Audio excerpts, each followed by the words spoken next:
অনেকদিন পর চলে এসেছি তোমাদের কাছে একটু গল্প করতে। আর মাথা তো কেটে গেছিল, তোমরা অনেকেই জিজ্ঞেস করেছো ভিডিওটা দেওয়ার পর কি করে কেটেছে, কেন কেটেছে।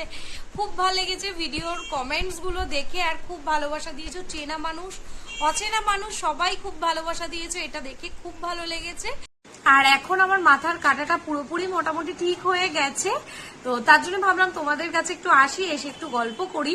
বেশ অনেকদিন গল্প করা হয় না, তার জন্য চলে এলাম তোমাদের কাছে গল্প করতে। চলো তোমাদের বলি যে মাথাটা আমার কি করে কেটেছিল। অনেকে কমেন্টসে রিপ্লাই দিয়েছি আর অনেকেই জানে না, তো তাদের জন্যই ভিডিওটা করা। আমার মাথাটা কেটেছিল, আমার শোকেসের যে পাল্লাটা খোলা ছিল, আর আমার নিচে একটা জিনিস পড়ে গেছিল। এবার নিচ থেকে এরকম ওপরে উঠতে গেছি, পাল্লাটা লেগে তো কেটে গেছে। এরকম ভাবেই কেটে গেছিল মাথাটা। আর রক্ত দেখে তো আমি ভীষণ ভয় পেয়ে গেছিলাম। আসলে কি বলতো, মাথাটা তো আমি দেখতে পাচ্ছি না যে আমার কতটা কেটেছে, কি কেটেছে। এরকম আমি হাত দিয়েছি, যন্ত্রণা করছে, তারপরে আমি হাত দিয়ে দেখি আমার হাতে রক্ত।